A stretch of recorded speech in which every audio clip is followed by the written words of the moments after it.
is Cara, and today I'm going to share with you the Thanksgiving feast I made this year. All of these recipes would work great for Thanksgiving or Christmas.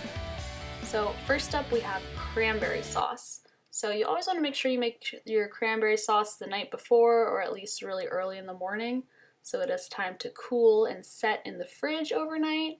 And all you need is tangerine or orange juice, brown sugar, cranberries, and a cinnamon stick, and some tangerine zest.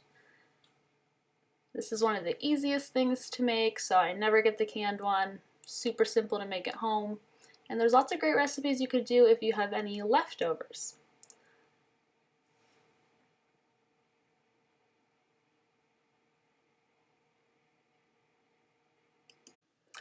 And I kept it pretty simple this year. Other years I've made like double the amount of recipes, but there were only 5 or 6 of us and it was hard to get to the grocery store, so I kind of just improvised with what I had on hand and what I knew I could use for multiple recipes to just make it a lot simpler for myself.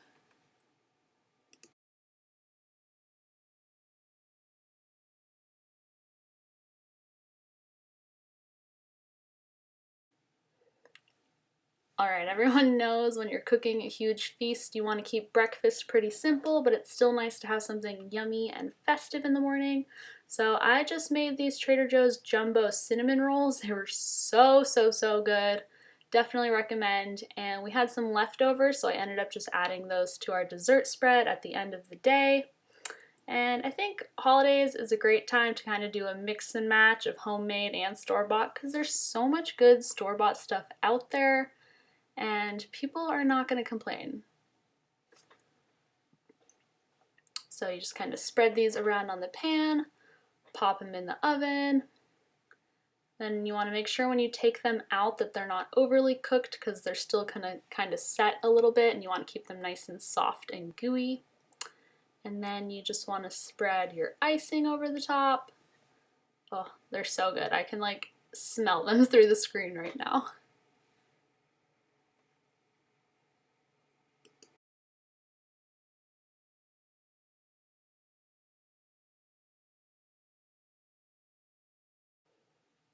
So I didn't even try to be fancy or elaborate with spreading this, because they're so warm that if you kind of just squeeze it in the middle, it's going to melt all down the sides as is.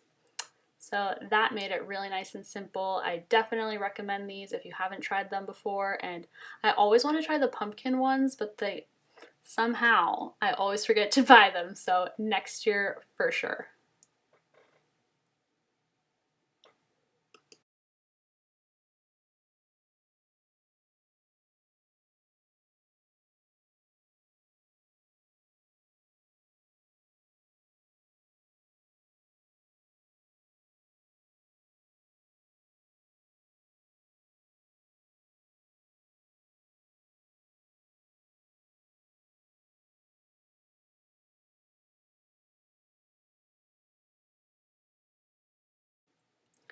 So I always love a festive fall or winter coffee. So this year, to go along with my breakfast cinnamon rolls, I made an almond nog latte with Trader Joe's almond nog. So you could also use regular eggnog for this. I really love the almond nog. You could do the same kind of recipe with any milk. And if you don't have a steamer, you could just warm up the milk on the stove and try to whip it with like a hand whisk or a little electric whisk, just to work some more air into it. That's essentially what this machine is doing. It's just taking out any of the elbow grease. So then you just pour it over the top and shake a little cinnamon and a little drizzle of honey. Or you can stir those things in. So good, and literally tastes like Christmas or Thanksgiving. Breakfast of champions, am I right?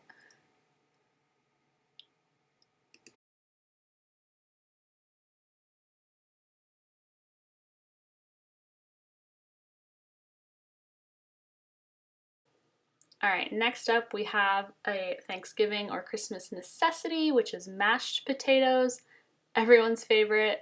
Some years I go crazy and do mashed and roasted potatoes, but this year, since we just had like 5 of us. I just did the mashed because obviously those are the superior option.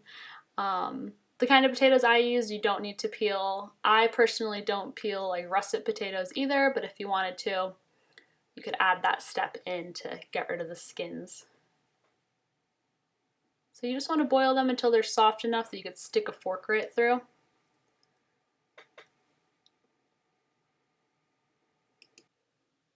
And then for the flavoring, I just added some butter, salt, pepper, garlic, sage, and more of that Trader Joe's everything with the leftover seasoning, which is so good. It has like a bit of a mushroom and sage flavor. Love, love, love. And then just stir it up really well.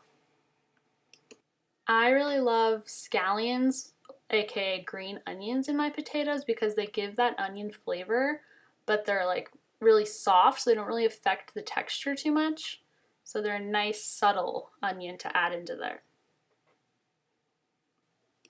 And I think mashed potatoes are one of the good things to make earlier in the morning because they're just as good microwaved, honestly.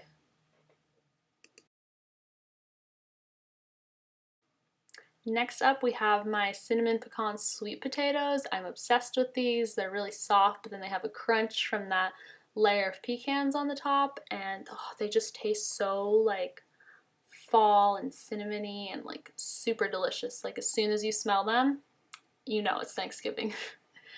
They're pretty healthy too, even though they have kind of a dessert vibe to them. So they're just like a nice way to add something different to your plate that has a little bit more of that sweet flavor without being overly sweet where you feel like it's a dessert mixed in with all of your other stuff. So these you want to just boil like the regular potatoes until they're soft enough for a fork to go through. And then mash them up. So I added butter. You could also use like any kind of butter substitute. And then almond butter just really gives, it doesn't affect the flavor too much, but it just really gives like a creaminess to it that is so delicious. And then brown sugar, cinnamon, and a pinch of sea salt just to kind of balance out the flavors. And in case it wasn't obvious, I don't really measure any of this stuff unless I'm baking. I just kind of eyeball it, do it to taste, so, you know, adjust to your preference.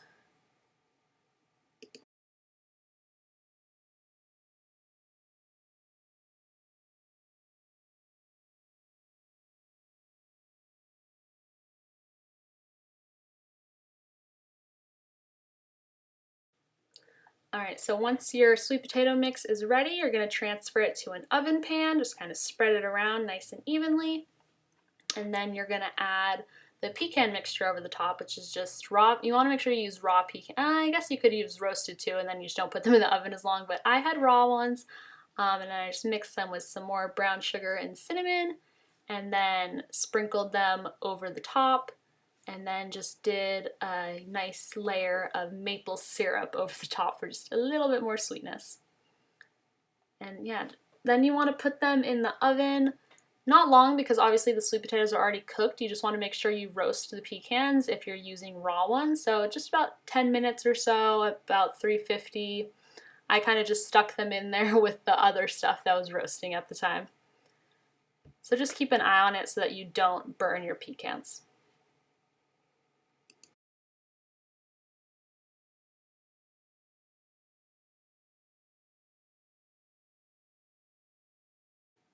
Alright, sorry for the low image quality here. I did this kind of late at night and I just had the kitchen lights and I was standing in a bad spot where I was kind of blocking it, so apologies for that. But anyway, this year, since there were only a few of us, instead of doing a huge big turkey, I decided to just do a huge big turkey breast. And honestly, it was such a good decision. I think in the future, even if I have a big party, I'll just do like 5 of these because there was such minimal waste. There's just one bone in there that came out super easily. And I decided to do a dry brine after looking into some things, and it came out so juicy and good. You just want to make sure you use a good amount of salt, like don't even worry about over salting it. And then I just did garlic, pepper, sage, and then the Trader Joe's everything but the leftover seasoning. And then after you rub it in well, you just want to cover the whole thing in saran wrap. really well to kind of seal it all in, and then put that in the fridge overnight. So you could do I just did the cranberry sauce and that the night before. And then when it comes time to roast it, I like to do some carrots, some onions. Honestly, the carrots came out so good that I wish I had done more of them. The turkey came out so good too that I should have done 2 turkey breasts, like triple the amount of carrots, but you know, you live and you learn. So I just added rosemary, sage, thyme, and orange slices to the carrot and onion, and then some turkey broth. And then I put the breast right over the top, and then poured some melted butter over it. Make it nice and juicy, and then cover it in foil and bake it for it. The time will vary, so I'll just look up based on what pound you have. It smelled so good. I had to open it and smell it again. And then you want to make sure you baste it every about 20 to 30 minutes just to really keep it juicy. So you just scoop up the juices and add them on top. All right, next up we have the stuffing. So I love a boxed stuffing, but it's just one of my favorite things to make. So I always do a homemade one. And you want to make sure that for this you get the bread far enough in advance so that you can give it like at least 2 days to dry out and harden.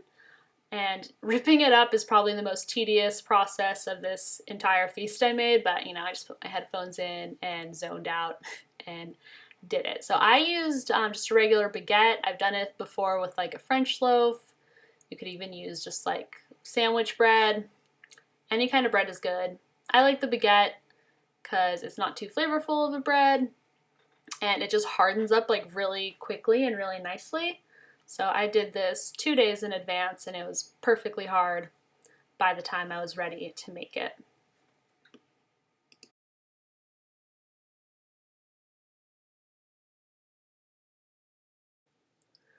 So I was kind of lazy and didn't feel like cutting up celery and onion, and I had this soup mix that had celery and onion and carrot, but since I knew the stuffing was for people that didn't necessarily like carrots, I didn't include them.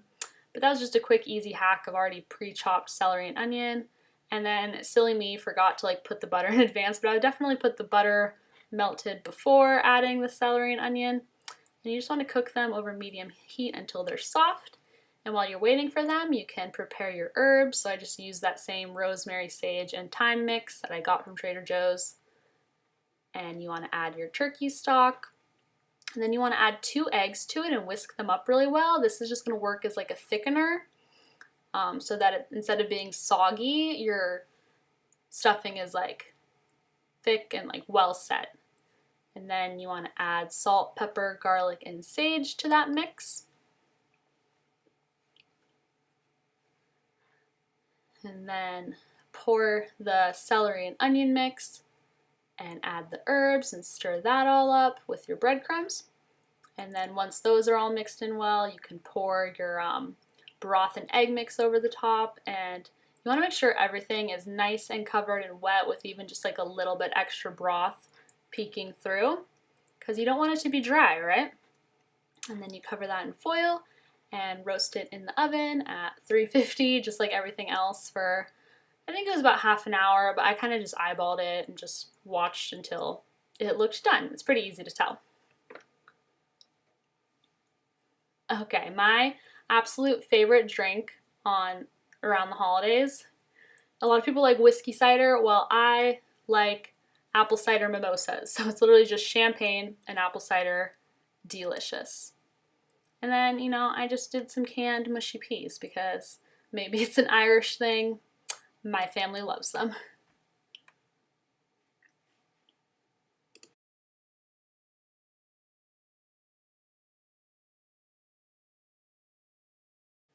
So that's it. Super easy and delicious. Everyone loved it. So simple. It came out amazing. Didn't have to measure basically anything. For dessert, I kind of just looked at what we had around, and we had some pie crust and a bunch of blueberries, so blueberry pie is what I decided on. So all you need for this is blueberries, brown sugar. You want to make sure you put 2 tablespoons of flour so that it's not just like totally soggy. About a teaspoon of cinnamon, juice of 1 lemon, and I always add just a pinch of salt. Like I said before, it just helps bring out all the flavors. So you want to stir that up. You can kind of mush the blueberries if you want to. And then I did not have a regular pie pan, so I just used a regular oven dish and made a rectangle pie, because why not? You can obviously do your own homemade dough. I already had enough going on, so I just did a store-bought one. Add the mixture in. I added some cranberry sauce too, just because why not? And then I forgot to have any cold butter ready for this, because when you dot it with the butter, it's a lot easier if you're working with cold butter and you just cut it into cubes, but that's okay. I just had to use my fingers a little bit more. So you add that over the top, and then you just layer your top crust. And obviously you can do it in like a beautiful pattern, but it looks nice no matter how you do it, honestly. So I just kind of ripped it up and stuck it on there. And then you want to make sure you have some vents in there so that, you know, the inside can breathe a little bit. And then for the top crust, to get that nice golden brown, I always do an egg wash. You just kind of whisk up an egg. I add some brown sugar and salt to that as well, and then just brush that over the whole top of it. And that'll just give it that nice golden color. And then you want to put it in the oven for about half an hour at 350.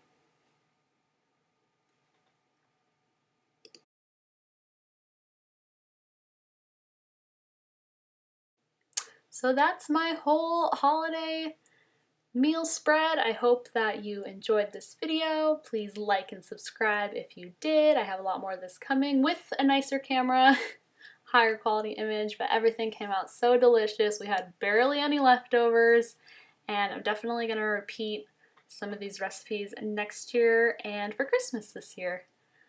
Have a great day and happy holidays. Mwah.